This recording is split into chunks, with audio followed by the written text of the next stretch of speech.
This video is sponsored by Dreamverse. Dreamverse is the world's first NFT and music festival.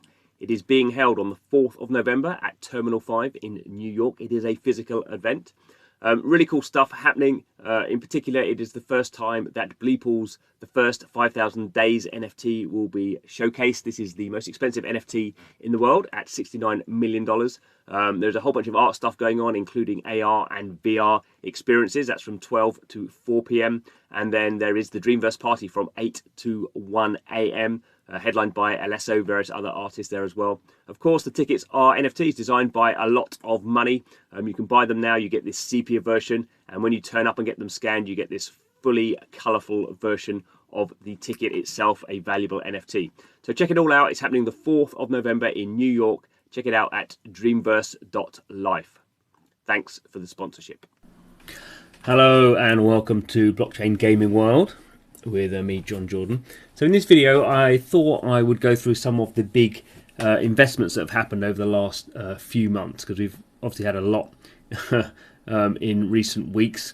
And I kind of thought it's always good to sort of put some sort of analysis around what's going on here. So two graphs today, hopefully fairly straightforward. So what I've got going on here is I've looked over the last few months and looked at the sort of 6 biggest blockchain games companies, also including OpenSea, which I've sort of lumped in. So it's, I guess, five big blockchain games companies that have raised money that has valued them at least $1 billion. And just have a look at some of the ratios and maybe have a look at what that means, I guess, about sort of how these companies are funded and what investors think their future is going to be. So this is the first graph. This is sort of it shows you here in blue. This shows you how much money these companies have raised. So I've had a look back and I've tried to sort of see how much they've raised over their sort of lifetimes. It's a bit harder in some cases than others because people like Sky Mavis have sort of done sort of token rounds and token sales and stuff as well. But basically, like an approximation, we can see that all these companies have raised obviously large sums of money. I should point out that the vertical scale is logarithmic, so log scale, so we can see it goes from 50 million to 100 million to 500 million, so it's not linear, just because obviously the valuations are much bigger than the money raised in most cases. So we can see here all these companies have raised over $100 million. So OpenSea has raised, I think, $123 million, probably a bit more than that actually, 125, something like that. And then we can kind of see here that OpenSea has raised that money on it, and on its last raise, which was $100 million it raised, it was valued at $1.3 billion, something like that. We can see here Animoca Brands has raised about $150 million. Last valuation was last raise it was valued at $1 billion. Sky Mavis raised 161-ish, depending on how you count it. Now currently valued at about $3 billion. Forte raised 185, maybe a tiny bit more than that. Also valued at $1 billion. Dapper Labs has raised $600 million, now valued at about $7 billion. And SoRare, $680 billion valued at 4.3. So we can see some idea of ratio. So obviously there's sort of 3 of these companies are valued at around $1 billion. 3 of them valued at multiple billions of dollars. Some of them have raised a lot more. So obviously, I guess to a degree, we can kind of see ratios sort of here. And in a sense, obviously, sort of what you want if you're running a company, you don't necessarily want to raise too much money in relation to your valuation. So if you're raising a lot of money, it sort of means that people are sort of expecting you to spend a lot of money to sort of gain that valuation, if you see what I mean. Let's have a look at the other graph and I'll explain a bit more. So in this graph, I've basically just done a ratio of the money raised to the value of the company the last time that money was raised. So in this case, I've put in it's a valuation divided by the funding, so we get a number larger than 1. And in this case, I've said higher is better, in the sense that the higher the ratio here is, the less money these companies have raised to get to their valuation. So we can kind of see, again, it splits down sort of 3 and 3. So OpenSea, Sky Mavis and Dapper Labs all have this valuation funding ratio, which I've just sort of made up, of more than 10. So they've raised a bunch of money, but sort of they're valued. You can think of it this way. It's not the best way to think of it, I suppose, but think of it as they've raised sort of 10 times. They're valued 10 times or more than 10 times what they've raised. So in this sense, sort of OpenSea obviously is a platform. Hard to see actually that it needs a ton of money, because basically it's just a marketplace where people sell stuff. Obviously it needs to do some engineering, and it needs to sort of get kind of people to go on its platform, but it's sort of done that already. So it doesn't actually need vast sums of money. Obviously you can spend a bit more on marketing, I suppose. That's where a lot of money tends to go.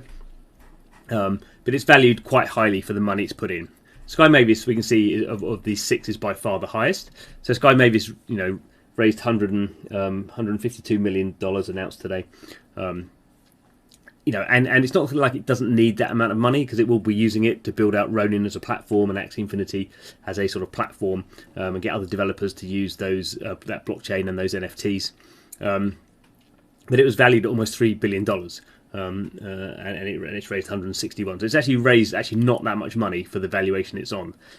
So we can see here to some degree, sort of Sky Mavis is sort of the currently the sort of the we know this already, I suppose, is the winner in terms of the blockchain space.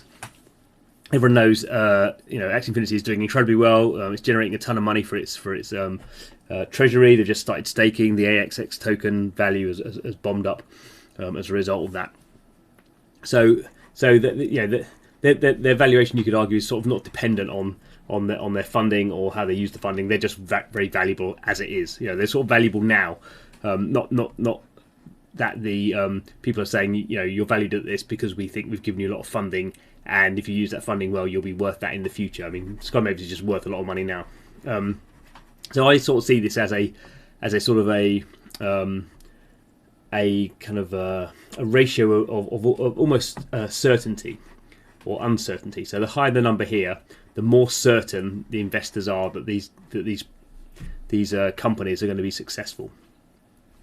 So Dapper Labs again, it's over 10. It's raised quite a lot of money, but it's on a valuation of $7.3 billion, which is an enormous valuation.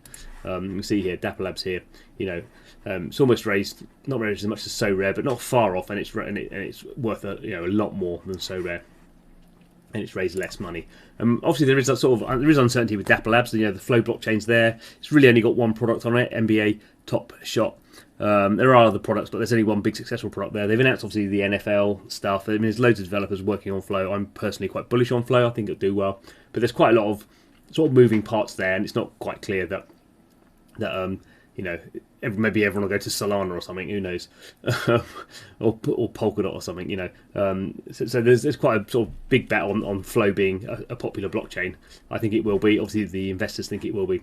But kind of Sky Mavis is already a hit. Axie Infinity is not going to suddenly go to zero.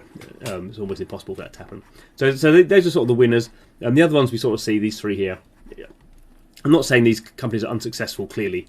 But I'm saying there's a different dynamic here. So Animoca Brands is sort of, it is a almost like a weird, people invest in it and it then goes and invests in other companies. So while Animoca Brands has its own products, F1, Delta Time, Rev Racing, but a bunch of other stuff. It's Sandbox, I guess. There's lots of other stuff it's working on, but none of those are massive hits at the moment.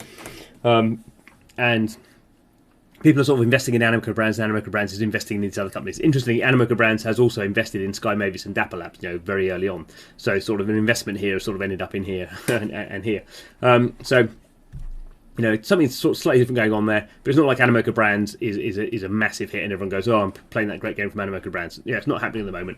And I guess from that point of view, it's more risky putting money in here. Forte, I suppose, is the biggest risk, I would say, at the moment. Forte is a platform. So it's supposedly valued at $1 billion off the back of $185-ish million of funding. It says it's got like 20 games operating on it. I mean, there are 2 at the moment. So Will Wright's new project, Proxys, and Congregate have something launched as well. But they're very small projects at the moment.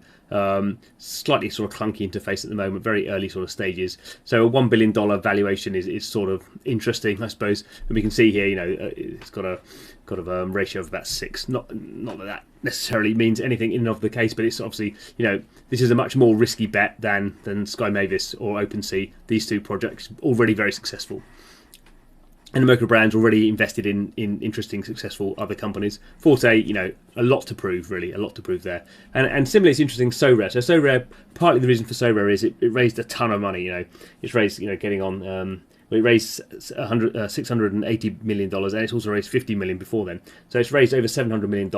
It's got a product that people like, people are using it. Cards there are selling for hundreds of thousands of dollars, but it's not very clear they've got going to end up with 2 million players like Sky Mavis is. So, relative terms, I think we can see that is a more risky bet that people have made on SoRare compared to Dapper Labs, Sky Mavis, and OpenSea. Anyway, this is sort of this is very basic sort of analysis. Obviously, if we had more data, we could look at some more. If we had more data on other companies, we could see there'd be another layer of companies below these. But I've just looked at the big ones that are valued at over $1 billion, the ones that publicly said they're valued at $1 billion on their last raises. Obviously, not that many companies do that, so we have a slightly sort of a truncated data set. But I think it's interesting to sort of get your head around this. So when we do have these very large numbers being thrown around, and it sometimes can be a bit like, there's more money being thrown at these companies, crazy. There is actually, we can see within this, there is some sort of logical system here. Whether it's right or not, who knows in future. This is what investors think about. The big investors see the decks from all these companies, see the investment decks from all these companies, and they sort of decide how much money do I want to put in, what's the risk in OpenSea compared to Forte, where do I do that? And we can kind of see that, with these very basic ratios, we can kind of see that sort of, that thinking, that uncertainty that the investors have about the future is reflected here in how much money these companies have raised relative to their valuation at the moment. Anyway, that's all I wanted to sort of highlight in this video. Not really rocket science, but I think it's sometimes good to I like graphs, really. That's the thing. I like making videos about graphs. So I hope you like this one. Any comments, please put them in the comments box. But thanks for watching, and see you again soon.